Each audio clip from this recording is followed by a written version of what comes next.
माँ का रूप लेके आई, बेटा बेटा इधर आ। बोले माँ मुझे श्राप मिला है, सुबह होते होते मेरे प्राण चले जाएंगे, माँ तू मेरे को बचा। बोले हाँ तू आजा मेरे गोद में, मैं तेरे को बचा लूंगी। मैं उधर नहीं आ सकता, मैं तो गुरु की सेवा छोड़ के, गुरु ने आज्ञा किया मेरे चरण चंपी छोड़ के नहीं जाना, तो मैं तो नहीं आ सकता, तू इधर आ जा माँ। बोले नहीं, वो तो कोई पुरुष सोया है उधर, स्त्री कैसे आएगी? अरे बोले ये पुरुष नहीं है, ये तो ब्रह्मवेता है, संत है, ये काय को चिल्लाते। रामदास ने परीक्षा लेने के लिए शिवाजी के यहाँ भिक्षाम दे, जय जय समर्थ रघुवीर। और शिवाजी बोलता है गुरुजी को भिक्षा में मैं काय दूं? गुरुजी तो मेरे को मोक्ष दाता है, गुरुजी को क्या दूं क्या न दूं? कागज पर लिख दिया कि तन मन धन राज्य आपके चरणों में। समर्थ ने देखा, अरे ये क्या भिक्षा पात्र में कागज डाला, कागज खाएगा क्या? बोले नहीं गुरुजी, समस्त राज्य आपका। बोले राज्य में क्या संभालूंगा, चलो भगवा लगा दो, मेरा राज्य संभाल के तुम प्रतिनिधि होकर राज्य संभालना। शिवाजी ने भगवा लगाया, गुरु समर्थ रामदास का राज्य है, मैं तो सेवक हूँ। कैसा बहादुर, वाह! शिवा की माँ को भी धन्यवाद है। हाँ, लेकिन काशी के ज्योतिषी महाराज ने सुना कि शिवा कितना मूर्ख है, रामदास को राज्य दे दिया, मेरे जैसे को राज्य देते तो मैं कितना अच्छा चलाता। वो तो राज्य चलाने में सफल नहीं होने वाले थे, इसलिए बोला शिवा तुम ही चलाओ। ओहो, अब मैं समर्थ की परीक्षा लेता हूँ। समर्थ भी याद करेंगे ज्योतिषी जी महाराज कैसे हैं। कलंकाच्या भंड्या रजत प्रतिमा कौन चढ़वी, सवाल पूछा। कौन कलंकित पात्र रजतवत सुंदर हो सकता है, अथवा कलंक का पात्र मानव दोष मुक्त हो रजवत धवल यश का भागी कैसे बन सकता है? एक सवाल। ऐसे 4 सवाल बड़े गंभीर लिखकर समर्थ रामदास के पास भेजा अपने शिष्य को काशी से। आते आते 2 महीने लगे चिट्ठी लेके वापिस जो आ रहा था ज्योतिषी जी महाराज का चेला।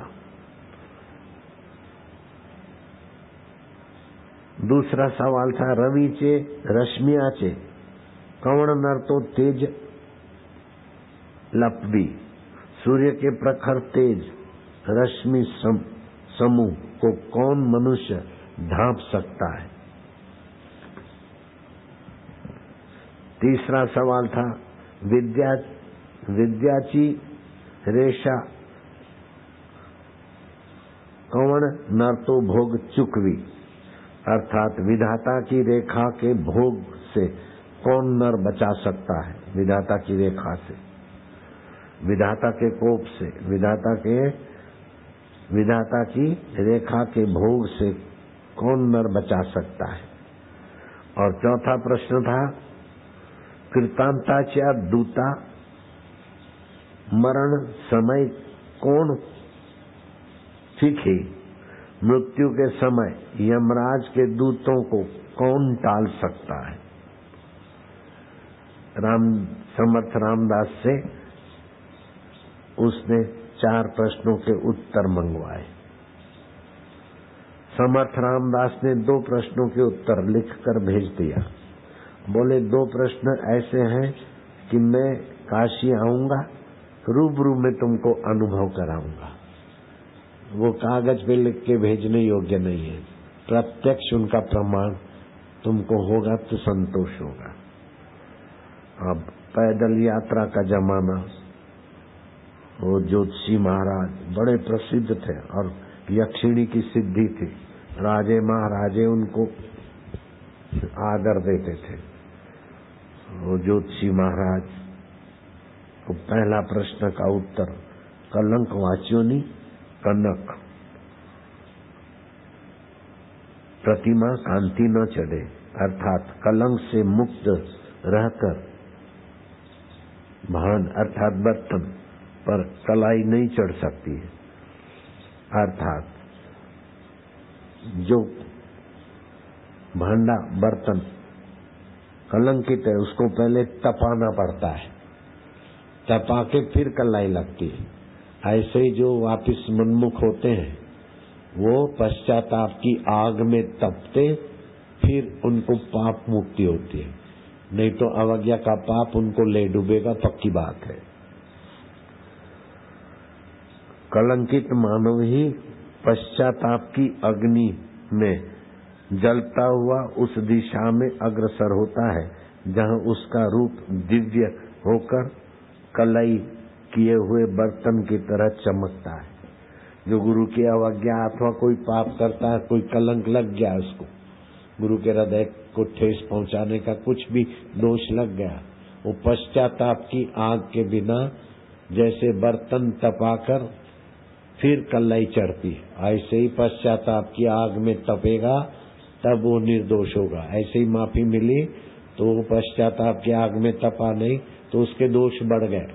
अब गुरु उसका त्याग करने की ठान बैठे, इतनी अभागी स्थिति में आ रहा है जिसका कोई प्रायश्चित ही नहीं है। गुरु ने त्याग कर दिया तो कोई उपाय नहीं सदगति का, मनुष्य होने का भी कोई उपाय नहीं।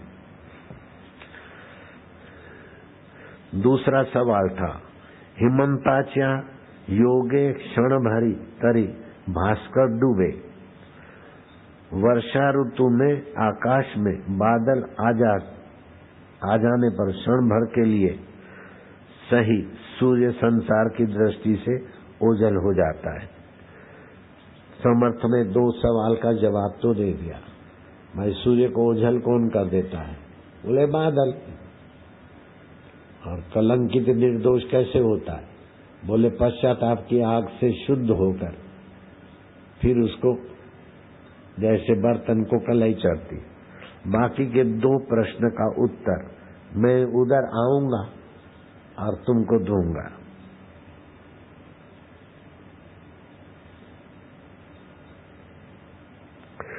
तीसरा प्रश्न था विधात्याची रेखा, विधाता की रेखा कौन मिटा सकता है? और चौथा प्रश्न था कृत्यांचा दूता मरण समय कौन फेरवी, मृत्यु के समय यमराज के दूतों को कौन टाल सकता है? रामदास ने ये दो प्रश्न रूबरू आने को दूंगा। 5-6 महीने बीते और समर्थ रामदास ने अपने किशोर शिष्य को साथ लिया और काशी गए। रात्रि को विश्राम किया, जाओ बेटे भिक्षा ले आओ।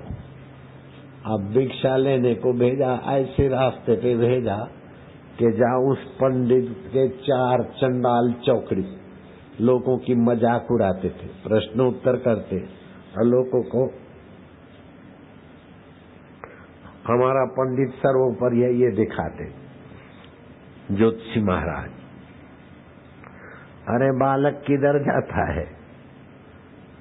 बोले मैं भिक्षा लेने जा रहा हूँ, 2-3 घर से लिया है, अभी आगे 2-4 घर से ले जाऊंगा। तो तुम कौन है? बोले महाराष्ट्र का शेर जिसने तोरल का किला जीत लिया हंसते हंसते।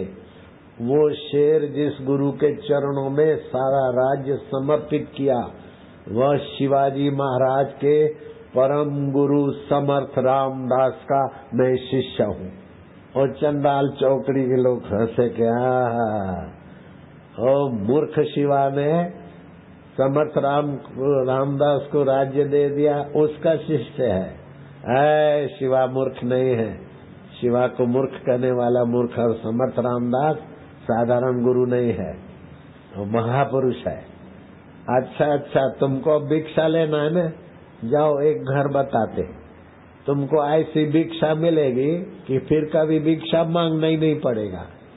वो देखो हमारे पंडित जी का घर चमचम चमक रहा है, उधर जाएगा तो तुमको भिक्षा मिलेगी पूर्ण, बस पार हो जाओगे।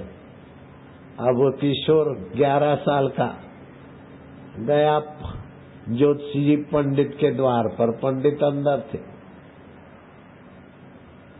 जिसने महाराष्ट्र के तोरल किला को हंसते जीता और जिसने महाराष्ट्र के मराठा जगत में प्राण बल, मनोबल, बुद्धि बल फूंका, ऐसे शिवाजी महाराज के गुरु समर्थ रामदास का मैं शिष्य हूँ। जय जय समर्थ रघुवीर भिक्षाम देहि।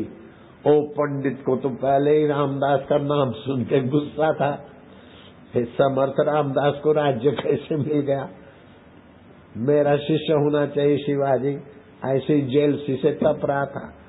अरे तेरे को भिक्षा लेना है? किसका शिष्य है? बोले पूर्ण पुरुष समर्थ भगवान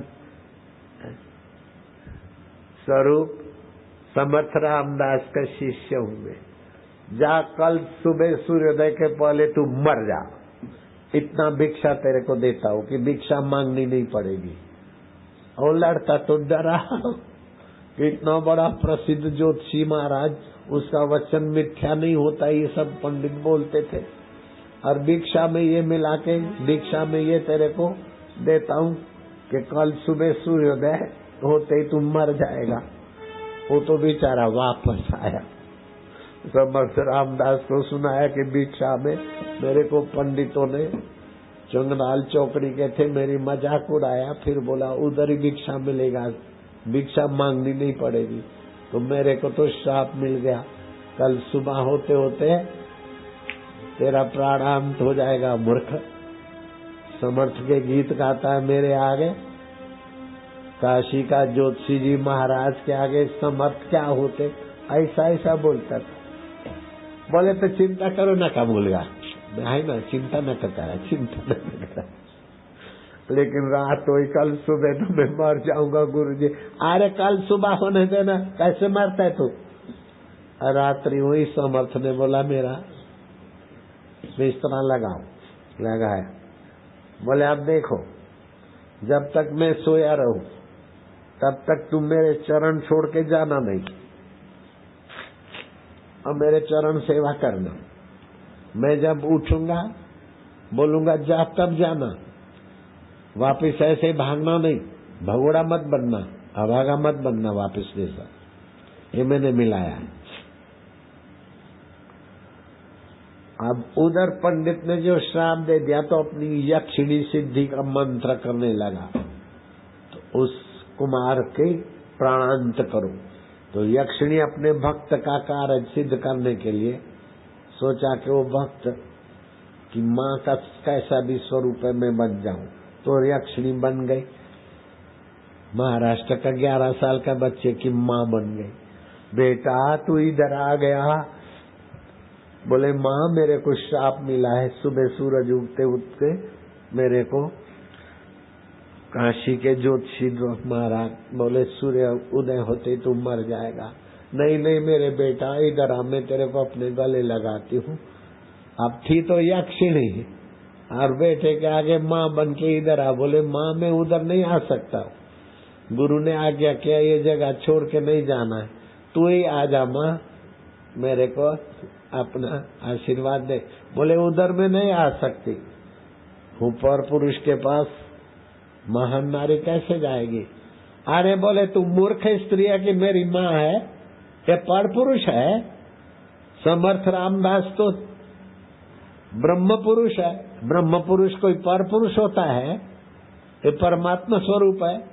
ऐसी कैसी माँ है कि गुरु के नजीक आने से डरती? तू मेरी माता नहीं है, गुरु ही मेरा माता पिता है, तो जहाँ से आइए चली जा। वो यक्षिणी के मुंह पे तो थप्पड़ लगी। वापस गई, फिर देखा कैसे करूं, इसको मारना है सुबह होते होते। तो यमराज का चिंतन करा, यमदूत बन गई। ऐ बालक मैं यमराज हूँ, अभी तुझे यमपुरी पहुंचा दूंगा, नहीं तो प्राण दान लेना हो तो आओ, मैं तुम्हें प्रसाद देता हूँ और तेरी मृत्यु टालता हूँ। समर्थ के चरण छोड़ के इधर आओ।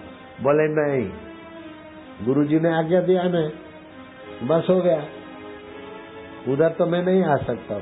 बोले मैं तुझे यम पास में बांध के ले जाऊंगा। बोले तुम कुछ भी करो, गुरुजी ने बोला है मेरे चरण छोड़ के नहीं जाना। अरे आ जाना, प्रसाद ले ले, फिर चरण चंदी करना। बोले नहीं, गुरु की आज्ञा उल्लंघन करना, वापस तबाही करना। वापस की तबाही वापस देखेगा तब पता चलेगा। अभी नॉर्मल ले रहा है, जब तबाही होगी तब पता चलेगा। अभी सब गुरु की बातों को वापस नॉर्मल ले रहा है। नॉर्मल मत लेना, मुसीबत ऐसी आएगी कोई हटाने वाला नहीं मिलता। हाँ, अवज्ञा का पाप बड़ा भारी होता है, अधर्म का फल बड़ा भारी होता है। गुरु से छुपा के पैसे उगराना, गुरु से छुपा के बहादुरगढ़ पहुंचना, गुरु से छुपा के क्या क्या करना, वो पाप का घड़ा भर गया है। अब गुरु तुम्हारा त्याग करने को तैयार है। इसको सामान्य रूप से मत लेना, वापिस नॉर्मल मत समझना। टीवी के आगे बैठ के देखने से कुछ नहीं होता है। जहाँ से टीवी ऐ काशी के ज्योतिषी, तूने तपस्या करके मेरे को प्रसन्न किया, आज मैं तेरा त्याग करती हूँ। निर्दोष बालक को तू श्राप दिया और समर्थ रामदास जैसे से तू वैर लेता है ब्रह्मज्ञानी से, ब्रह्मज्ञानी की अवज्ञा करता है अभागे, मैं तेरा त्याग करती। ऐसा बोलकर यक्षिणी तो अंतर्धान हो गई और काशी का ज्योतिषी निस्तेज काला हो गया। बहुत छटपटाया, निस्तेज काला कलूट देखा कि अब मेरा कोई रास्ता नहीं है। खूब पश्चाताप की आग में खूब तपा के मैं क्या कर दिया। मेरा महाराष्ट्र में कुछ लेना देना नहीं और मैं महाराष्ट्र के संत को साधारण है, शिवाजी मूर्ख है। अरे शिवाजी गुरु भक्त को मैं मूर्ख बोला। अरे पश्चाताप की आग में आंसू बहाए तो फिर भगवान ने सतबुद्धि दिया। सुबह होते होते नंगे पैर, इतना बड़ा जहाँ राजे महाराजे उसका चरणामृत लेते थे ऐसा ज्योतिषी डोली में जाता था, राजा डोली भेजते थे। वो आज पैदल नंगे पैर जा रहा है। बोले ज्योतिषी जी महाराज, ज्योतिषी जी महाराज, ज्योतिषी जी महाराज, निस्तेज से नीचे करके जा रहे। अब समर्थ जहाँ ठहरे थे वहां जाके दंडवत प्रणाम करके गिर गए। समर्थ रामदास जय जय, समर्थ रघुवीर महाराज माला माफ करा। खूब रोया। पश्चाताप की आग में घड़ियाली आंसू नहीं, पश्चाताप की आग में एक बार भी आदमी आंसू बहाता है तो दोबारा बहाना भूल जाता है, बहाने नहीं पड़ते। घड़ियाली आंसू तो बहुत होते रहते हैं, आदत है पुरानी, इतना बोलने से भी भड़कते हैं। ऐसा पाप हो गया बड़ा, पाप करने की आदत पड़ गई तो पता ही नहीं चलता कि मैं पाप कर रहा हूँ। पापी लोगों की आदत ऐसी हो जाती, झूठे लोगों की आदत पड़ जाती तो पता ही नहीं चलता कि मैं झूठ बोल रहा हूँ। फिर दूसरा जन्म वाणी बिना का प्राणी मिलेगा। जो बहुत झूठ बोलते ना उसको फिर वाणी वाला प्राणी नहीं, जैसे केचुआ है पतंगे है और कई जंतु है जो वाणी नहीं बोल सकते। जो ज्यादा झूठ बोलते हैं उनको फिर प्रकृति वाचा नहीं देती, 5 ज्ञान इंद्रियों में से 4 कर देती, 3 कर देती है, 2 कर देती है, 1 कर देती है। जैसा पापी ऐसा दंड देती। और गुरु ने त्याग कर दिया तो उसके लिए तो प्रकृति माई क्या क्या दंड जानती वही जाने। हाँ, वापिस सामान्य मत लेना, ये तो महावज्रपात की घड़ियां आ रही है। मजबूत जैसे खड़े हो गए। वो समर्थ के आगे पश्चाताप की आग में लोथपोथ हुए समर्थ ने कहा है, उठो ज्योतिषी महाराज उठो। तुम्हारे 4 सवाल थे, 2 तो मैंने उत्तर भेज दिया लिखकर, बाकी 2 सवाल का उत्तर मैं देने के लिए यहाँ आया। प्रयोगात्मक देना था। एक प्रश्न था, कलंकाच्या भांड्या रजत प्रतिमा कौन चढ़वी, कौन कलंकित पात्र चांदी के नाई सुंदर होता है, अथवा कलंक का पात्र मानव दोष मुक्त कैसे हो जाता है? तो पश्चाताप की आग से ऐसे बन जाता है। दूसरा सवाल का जवाब था रवीचे रश्मियाचे कौन नर तो तेज लपवी, सूर्य के प्रखर तेज रश्मि सम्राट को कौन ढांपता है? तो बादल थोड़ी देर के लिए ढांप देते, उत्तर था। अब तीसरा सवाल है विधात्याचे रेशा कौन नर तो भोग चुकवी, विधाता की रेखा के भोग से कौन नर बचा सकता है? तो ये सवाल था तुम्हारा। अब मैं वो कथा पूरी करता हूँ। सुबह हो गया, सूरज उदय हो गया, समर्थ लेटे रहे और उनका 11 वर्ष का वापिस चेला जो था पैर चंपी कर रहा था और दोपहर हो गई। तो समर्थ चादर चादर में बोले कि क्या सुबह हुआ कि नहीं हुआ? अरे गुरु महाराज, सुबह तो आप संध्या करने के लिए ब्रह्म मुहूर्त में उठते, आज तो दोपहर हो गई। बोले अच्छा दोपहर हो गई? हाँ।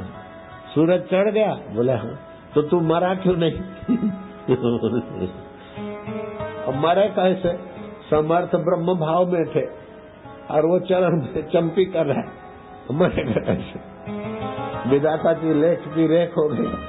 यमराज के रूप में आई, यक्षिणी माँ के रूप में आई, ज्योतिषी का श्राप आया। लेकिन ब्रह्मवेता गुरु नानक ने कहा ब्रह्म ज्ञानी मुगत भुगत का दाता, आत्म साक्षात्कारी गुरु आपका भाग्य की रेखा बदल सकते, अपुत्रवान को पुत्र दे सकते, कंगाल को अमीर बना सकते, मौत के मुंह से तुम्हारी प्रारब्ध बदल सकते। क्या समझते ब्रह्मज्ञानी गुरु? ब्रह्मज्ञानी गुरु का दर्शन करने से करोड़ों तीर्थ करने का फल होता है। इस समर्थ रामदास को क्या समझते? ज्योतिषी महाराज, ज्योतिषी का पूरा तपस्या चला गया, यक्षिणी का साथ चला गया और वो लड़का तो मरा नहीं। समर्थ पूछते कि दोपहर हो गया और तुम मरा क्यों नहीं? बोले गुरुजी मैंने आपके चरण पकड़े। अच्छा अच्छा। ज्योतिषी महाराज ने कहा अच्छा अब तुम क्या करो? इस समर्थ ने कहा तुम क्या करो? जाओ ज्योतिषी जी महाराज के द्वार पर भिक्षाम देहि करो। ज्योतिषी जी ने देखा तो ये तो मरा नहीं, उसके प्रश्न का उत्तर मिल गया। ये चंडाल चौकड़ी वाले बोले ये ज्योतिषी का वचन कभी फैल नहीं होता और ये लड़का तो कल सुबह मर जाएगा, अभी दोपहर को तो भिक्षा लेने आया। सारे काशी में हाहाकार हो गया कि पंडित तो जो बोलता था यक्षिणी सिद्धि थे वो मरता है और ये बच्चे को तो बोला थे मरा देते। कौन है संत विधाता की रेखा बदलने वाले? तो पंडित को फिर आना पड़ा। पंडित का प्रत्यक्ष सवाल था विधाता की रेखा कौन बदलता है? हाँ बोले समर्थ जैसे आत्म साक्षात्कारी गुरु बदलते। कृतांताचा दूता मरणा समय कौन फेरवी, मृत्यु के समय यमराज के दूतों को कौन टाल सकता है? समर्थ रामदास का प्रत्यक्ष उत्तर देख लो।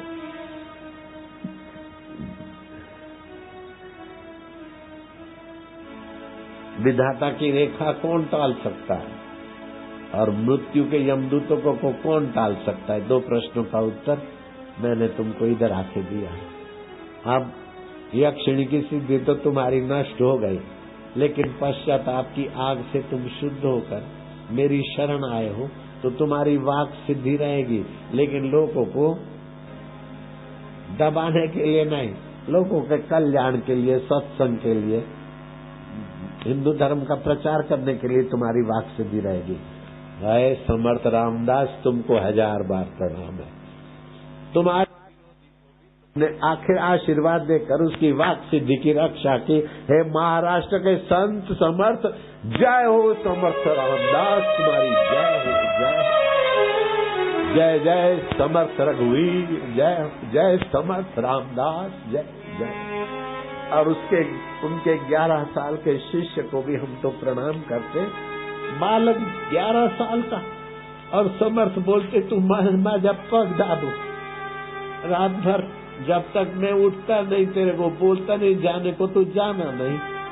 और माँ के रूप में यक्षिणी आई, यमदूत के रूप में आई, प्रलोभन देने में आई और बोला जा मूर्ख स्त्री मेरे को गुरु का शरण छुड़ाती।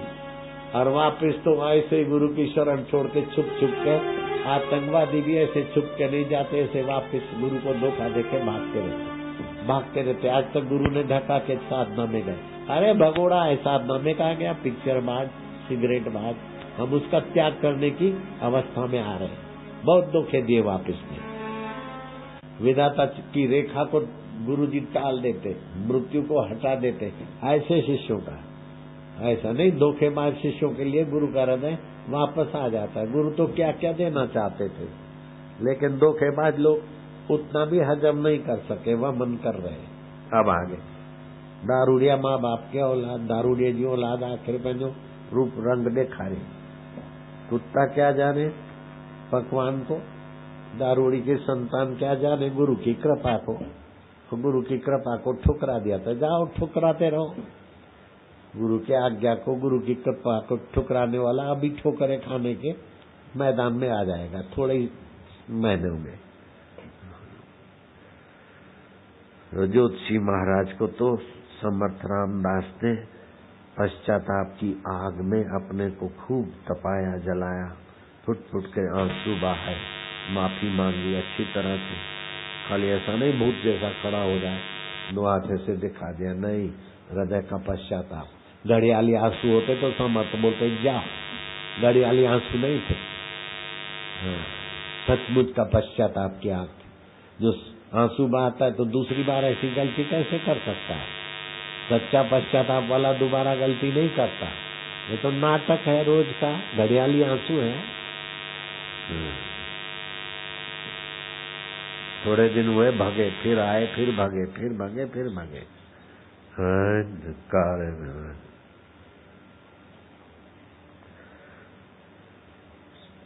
ये गुरु पूर्णम व्यास पूर्णिमा है, गुरु का दर्शन। और कल जो नहीं आए थे वे हाथ ऊपर करना। तो बाप रे, आज फिर से सुनाता हूँ। मैंने गुरु पूर्णिमा का बहुत फायदा लिया। गुरु जी के चरणों में होता तब तो रूबरू पूजन सेवा होता। कभी गुरु जी की आज्ञा होती कि वहीं रहो तो फिर हम नहीं जाते, गुरु की आज्ञा होती तभी हम आश्रम छोड़ते। आजकल तो औरंगाबाद से चल पड़ा, इधर आया, कैसे छुप के चला गया पता नहीं। औरंगाबाद के संचालक चतुर को मैंने प्रश्न किया कि तुम्हारे में और गुंडे में क्या फर्क है? तो गुंडा भी आता है तो अपने बॉस से पूछ के आता है, मिल के जाता है, तो छुप के आया, छुप के चला गया, तो तुम्हारे में और गुंडे में क्या फर्क है? तो औरंगाबाद वाले चतुर से मैंने प्रश्न करवाया है, फोन चला गया। ऐसे कई छोरे आते, छुप के भाग के आ जाते, दर्शन करके छुप के चले जाते।